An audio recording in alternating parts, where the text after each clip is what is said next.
Wal maqalatu as-salisatu. Wal maqalatu lan utai maqalah as-salisatu kang kaping 3 an Umar. Iku den riwayataken saking Umar radhiyallahu anhu. Ngendikane Umar husnut tawaddudi utawi baguse demen ail mahabbati tegese demen ilan nasi marang manusa nisful akli iku setengahe akal. Kama roa kaya oleh ngriwayataken Ibnu Hibban sapa Imam Ibnu Hibban wa Tabrani ulan Imam Tabrani wal Baihaqi lan Imam Baihaqi an Jabir bin Abdullah saking sahabat Jabir bin Abdullah anna nabiyya ing setuhune Kanjeng Nabi sallallahu alaihi wasallam kala iku ngendika sapa Nabi ngendikane mudaratun nasi sedekahun utawi ngalusi marang manusa sedekahun iku sedekah ai mula tofatun nasi tegese melasi marang manusa bil qauli kelawan ucapan wal fi'li lan pegawean yusabu iku den ganjar sapa man alaiha ing atase mulatofah sawabas sedekati kelawan kaya ganjarane sedekah wa kana lan ana min mudaratihi iku setengah saking ngalusine Kanjeng Nabi sallallahu alaihi wasallam annahu apa setuhune Kanjeng Nabi la yazummu iku ora tau nyela sapa Nabi ta'aman ing panganan wala yanharulan ora tau nyentak sapa Kanjeng Nabi khatiman ing wong kang ngelatini wala yajribulan ora tau mukul sapa Kanjeng Nabi imra'atan ing wong wadon wal mudaratu lan utai maknane mudarah hiya al mudarah tarkud dunya iku ninggalno donya li ajli dini krana are agama aksal mudahanati hale suwalihe mudahana jadi maknane mudahana ini golek rai kalau cari saiki bahasa enake yo pencitraan itulah itu namanya apa mudahana jadi asal mudahanati hale suwalihe golek rai wa husnus su'ali lan utawi baguse takon ailil ulama idrisi marang ulama nisful ilmi iku setengah ilmu li'annal ilma kronos dune ilmu yahsulu iku hasil apa ilmu bi kelawan as-su'al wa husnut tadbiri lan utawi baguse ngopeni ai ijra'il umuri sing nglakokaken pira-pira perkara ala ilmil awaqibi ing atase ngawruhi pira-pira pungkasan nisful ma'isati itu setengahe pengupa jiwa waya lan utai ma'isah maksabul insani iku panggonan nyambut gawene manusa alladzika ya'isukan urip sapa insan bisa babi kelawan sebab alladzi. Jadi makalah yang ketiga diriwayatkan dari Sayyidina Umar. Sayyidina Umar ngendikan husnul tawaddud ilan nasi nisful akli. Jadi mencintai sesama manusia itu bagian dari kecerdasan. Artinya nek wong iku welas, wong iku napa? Mahabbah, wong iku duweni rasa demen marang napa wong liya. Itu berarti wong mau dianggap napa cerdas. Kenapa? Karena dalam sebuah hadis Nabi ngendikan mudaratun nasi napa? Sedekah. Jadi welas marang wong liya iku sedekah. Berarti nalikane sampean itu welas marang wong liya iku wis ganjaran. Walane nek sampean welas marang wong liya iku berarti sampean itu wong sing cerdas. Walane Sayyidina Umar ngendikan mudaratun nas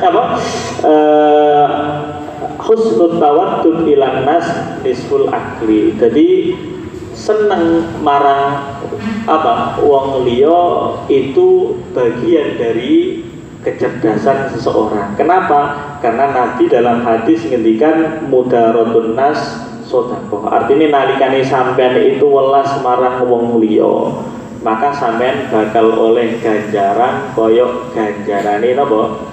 Sedekah. Lah Nabi itu ora ngendika tok, Nabi ku yo ngeki contoh. Jadi Nabi itu dalam riwayat para sahabat itu dikatakan la yazummu to'aman, panganan ae ora tau dicacat. Nabi ku nek gak kersa ya wis ditinggal, ora kok napa maido dhisik. Oh apa iki kasinen kurang ngasih, pedesen kurang pedes, itu tidak pernah. Ini hal yang mungkin mudah kelihatannya tapi sulit betul untuk kita lakukan. Jadi orang nyacat panganan itu yo angel. Oh meneh sampean tuku, nek gratis menawa ora pati nyacat. Nek gratis gak pati nyacat, nek wis bayar terus ora enak wis cangkem itu terdindi pokoknya. Nabi tidak pernah seperti itu. La yazummu ta'aman, blas seumur hidup gak tahu napa nyacat panganan. Wala yanharu khadiman, gak tahu nyentak wong sing napa ngladeni. Khadime Kanjeng Nabi itu akeh. Salah satunya sahabat napa Anas bin Malik. Sahabat Anas bin Malik itu salah satu khadime Kanjeng Nabi. Sahabat Anas bin Malik iki karo ibuke wis dipasrahno Kanjeng Nabi di umur beliau 10 tahun. Jadi bejo sahabat Anas ini 10 tahun bersama dengan Nabi. Karena Nabi itu nalikane hijrah ke Medina, wong Medina itu berbondong-bondong ngei bondo karo napa Kanjeng Nabi. Lah ibuke sahabat Anas iki kan wong gak duwe. Kanjeng Nabi kula mboten gadah napa-napa kangge kula paringke jenengan pun niki anak kula kersane napa nderek jenengan ngladeni napa jenengan. Walane sahabat Anas itu salah satu sahabat sing paling akeh meriwayatkan hadis. Selain tentunya sahabat Abi Hurairah, selain sahabat Ibnu Abbas, selain sahabat Ibnu Umar, itu juga paling akeh meriwayatkan hadis. Salah satunya sahabat Anas. Iki yang ngeladeni Kanjeng Nabi 10 tahun. Ini belas gak tahu disentak karo napa Kanjeng Nabi. Wala yadribu mra'atan, dan Nabi gak tahu mukul wong wedok. Biasanya kewalik ya. Sing wedok sing galak, sing lanang napa mengkeren. Terus ngono iku yo akeh kok ceritane. Mulane sampai jadi kitab. Salah satu kitab karangannya siapa? Saya Abu Fattah Abdul Ghadda itu Sobrul masalah sabari ulama marang napa bojone iku yo akeh ternyata ulama sing kejaba napa kejaba karo bojone. Mulane salah satu dalan kewalian niku yo sabar marang bojo sing napa gak. Itu contohnya gak siji loro, contohnya akeh gak karo-karoan. Mulane dalam sebuah asar, bukan hadis, asar itu diriwayatkan ono sahabat sing dipun iku ape wadul karo Sayyidina Umar. Bojone galake gak karo-karoan. Ape wadul curhat mbek Sayyidina Umar. Lagi tutuk daleme Sayyidina Umar moro dekne krungu. Sayyidina Umar yo diamuk bojone. Tapi mendel Sayyidina Umar. Sayyidina Umar galake koyo ngono, setan wedi delok ayang-ayange nek diamuk bojone yo menang. Soalnya ngerti nek wong wedok dibantai tambah dadi, mending meneng ae. Jadi pas ndelok pas ape sowan lagi tutuk lawangi, iku wis krungu Sayyidina Umar ternyata yo diomongi kasar karo napa? Karo garwane. Akhirnya wah, ternyata problemnya Sayyidina Umar itu sama dengan problem saya. Wis gak sido curhat akhirnya napa? Kondur. Gurung sampai atuh Sayyidina Umar buka lawang ditimbali, lu awakmu kok gak situ? Moro nang aku. Terus cerita Sayyidina Umar kula niki duwe problem ngeten. Ternyata kok problemnya sama dengan napa panjenengan. Akhirnya sahabat mau dinasehati karo Sayyidina Umar. Wong wedok itu wis keloro-keloro ngopeni anak, wis keloro-keloro nyucikno kelambimu, wis keloro-keloro nyiapno manganmu. Mosok ngamuk ngomong kasar sithik ngono awakmu loro ati, urip kok donya kok sedelok wis dimpet ae. Itu dawuh Sayyidina Umar itu seperti itu. Jadi dimpet nek bojone. Dan masih banyak lagi. Di Yaman itu ada namanya Syekh Abdurrahman Bajal Habban. Itu juga nopo terkenal kewaliannya. Gara-gara duwe bojo galak. Gara-gara duwe bojo nopo galak. Saking keramate nek ana wong tawasul karo Syekh Abdurrahman Bajal Habban jaluk mangan sekolah ngarepe langsung cemawis mangan itu keramat model apa ya keramat gede. Keramat gedene kaya ngono iku mergo sabar marang napa galake napa bojo itu. Dan masih banyak lagi. Sahabat kalau pernah ngaji Tabiul Ghafilin, kalau ndak di Irsadul Ibad itu ana wong ndoko niku sing duwe keramat nalikane golek kayu nok napa nok di nok golek kayu di hutan iku mulai sing gawakno kayune iku macan. Sing gawakno kayune iku macan. Ternyata keramate mau diperoleh kenapa? Karena bojone galak. Ketika bojo galake mau mati, dene nikah maneh, bojone sabare gak karuan, keramate ilang. Keramate napa ilang? Bojone sing galak mau mati. Kemudian napa? Dene nikah maneh, bojone sabare gak karuan. Dene nalikane golek kayu bakar itu dipikul dhewe, macane wis gak lulut maneh karo dene. Mergo macan sing nduk omah wis mati. Bojone wae. Jadi keramate wong krana napa? Sabar ambek napa? Ambek bojone. Jadi ana model kaya ngono.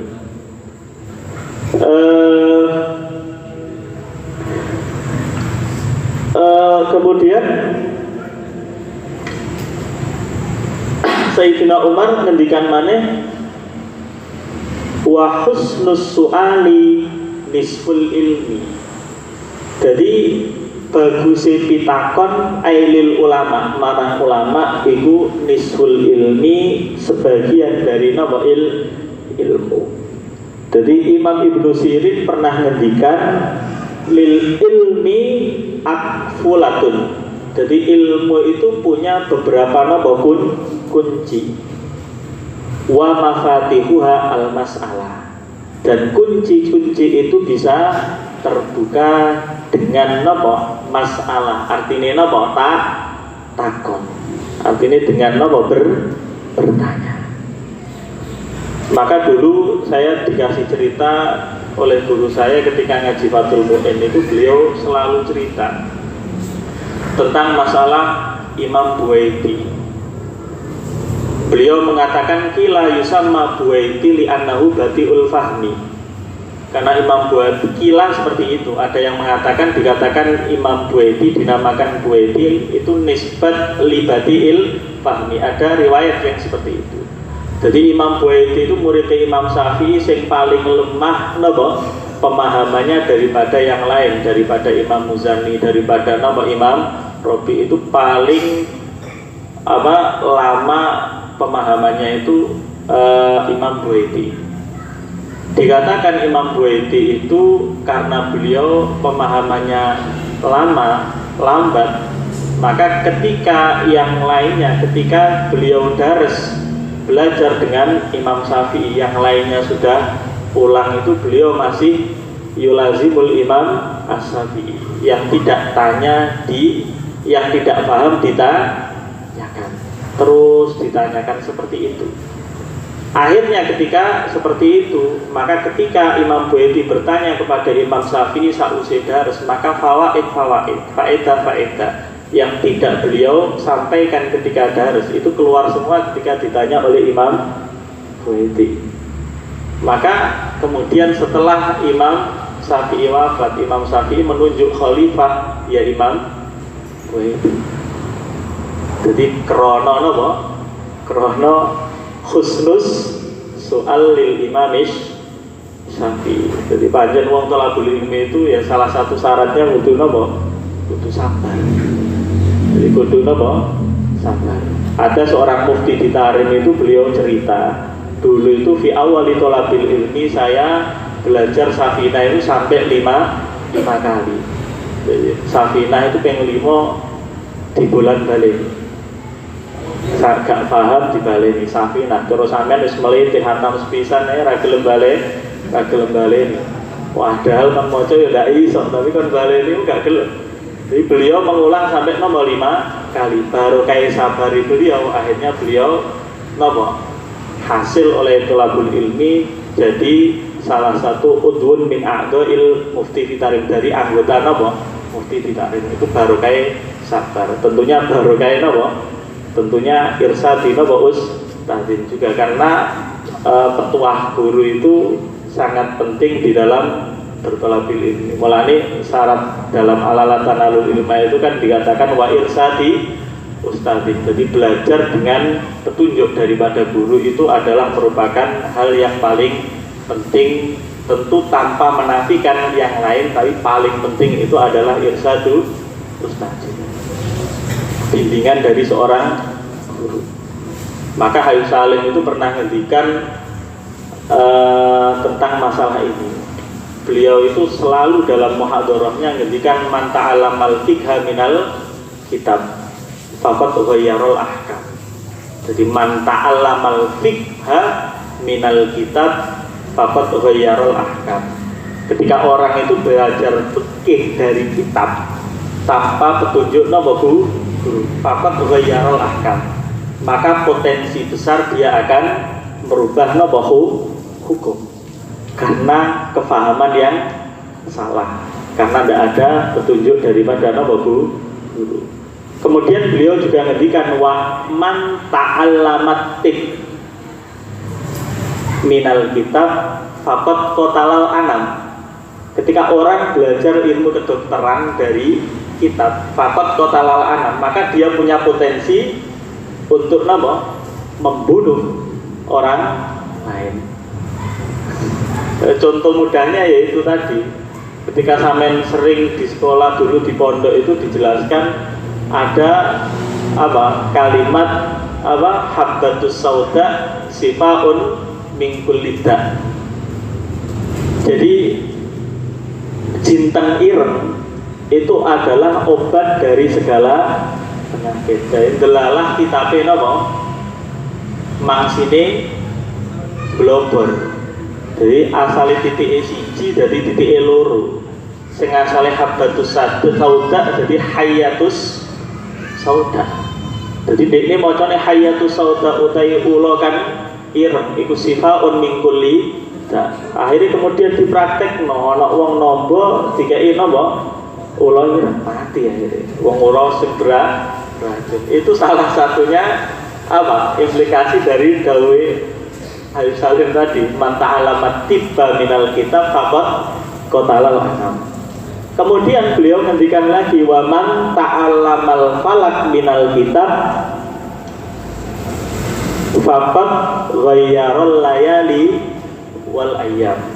Nalikane wong belajar ilmu falak sangka kitab, maka dia punya potensi mengorak-ngarik napa hari dan juga napa malam.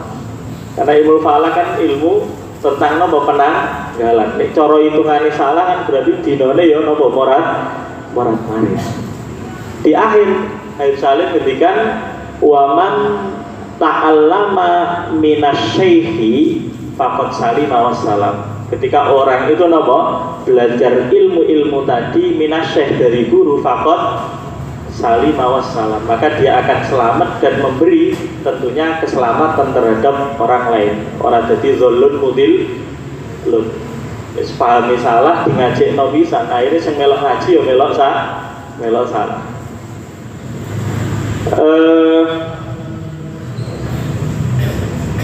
Wal maqalatur rabi'atu wa husnut tadbir nisful ma'isyah.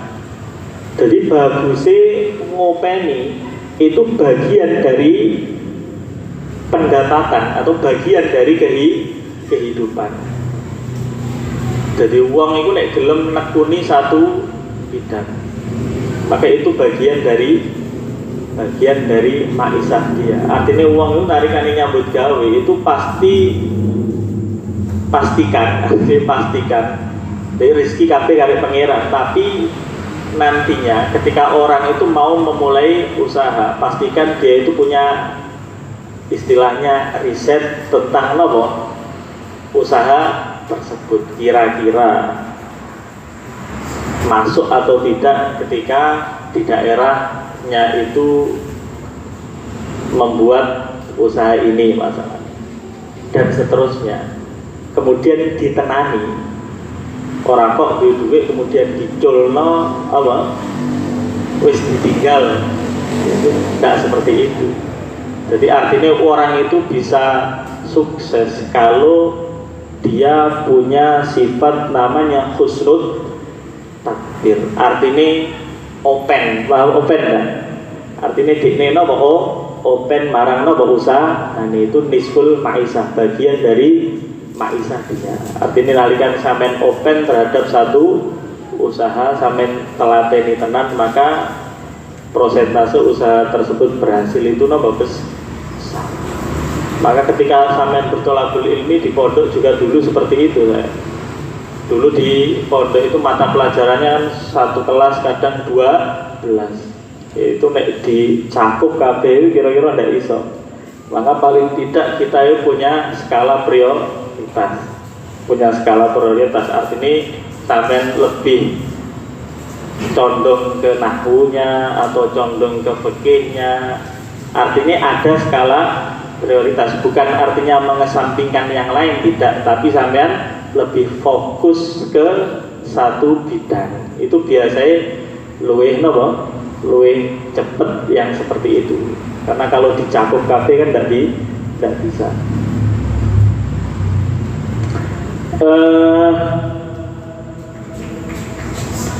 Wal maqalah tulan utai maqalah ar-rabi'atu kang kaping 4. An Utsman iku diriwayataken saking Utsman radhiyallahu anhu.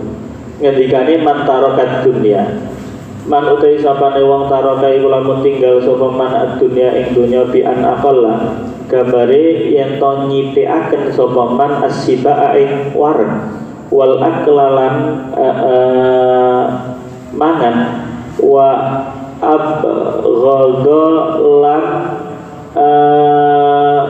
bendu sokoman asana ing pengalem minan nasi saking manusa ahabba mongko demen hu ing man Allahu taala sapa Gusti Allah taala li'annahu krana stune man taraka iku tinggal sapa man arya ing pamer wa tafakhura lan angga. Wa man utai sapane wong hasama iku langsung lamun megon sapa man at-tama'a ing kumecer adil muslimina saking pira-pira wong muslim. Ai kota ategese megon sapa man hu ing tama anhum saking al muslimin ahabba mongko demen hu ing man al muslimuna sapa pira-pira wong muslim. Li annahu kronos man la yukat diru iku ora jadi la yukat diru iku ora butekaken sapa man qulubahum ing pira-pira atine al muslimun. Jadi makalah yang keempat ini diriwayatkan dari Sayyidina Utsman. Beliau ngendikan man tarokat dunya ahabbahullah.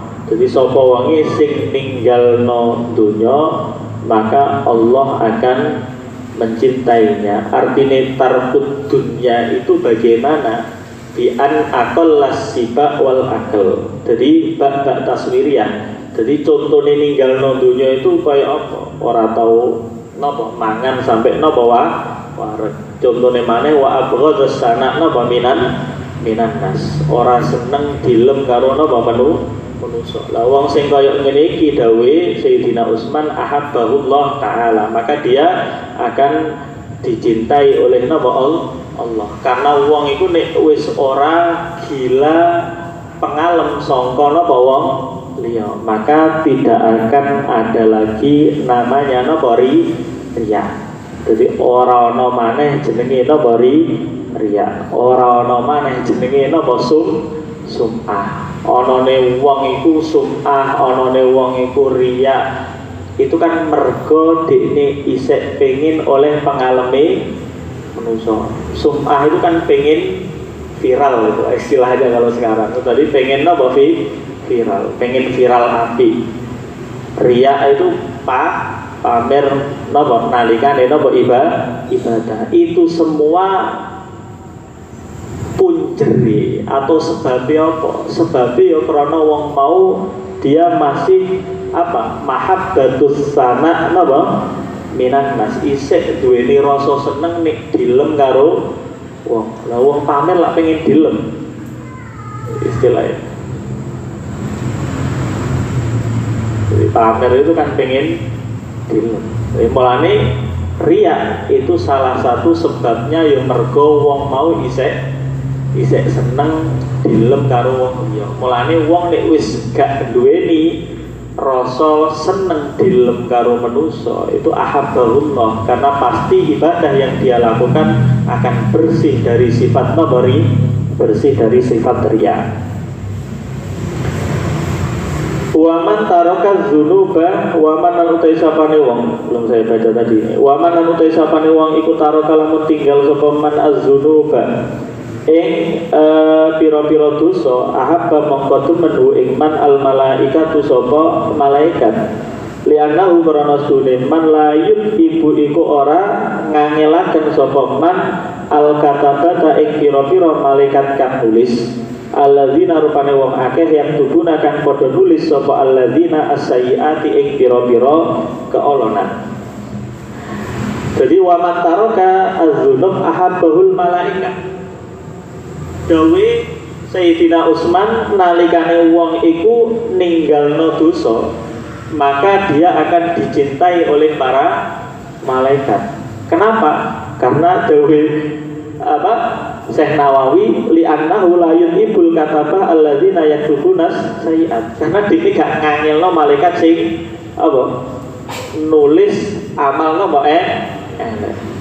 Cara malaikat sing nulis amal elek itu yo bosen barang delok sampean ngamal elek ae kesel oleh kono, kesel oleh nulis. Padha karo keamanan nalikane napa? Ana santri kok ngelanggar iku maneh muatel to gak iki maneh. Padha malaikat yo ngono, sing ngelanggar kok iki maneh. Jadi paling tidak itu ketika sampean napa meninggalkan dosa itu orang ngangelno napa malah ikat sing nulis amal elek. Paling ora itu sampean nek pondok ora ngelanggar, itu keamanan kan seneng gitu. Wah, alhamdulillah penggaweane ora akeh, mergo ora akeh napa sing ngelanggar. Padahal malaikat sing nyatet amal elek itu ya ngono. Nalikane wong kok ora tau nglakoni dosa, iki kan ngenakno ndekne, wah ora nulis. Artine ora ana amal elek kan berarti gak nulis. Itu dawuh Imam Nawawi seperti itu, li'annahu la yuhibul katabah alladzina yaktubuna sayyi'at. Kemudian beliau ngendikan lagi wa man hasana tama anil muslimin ahabbahul muslimun.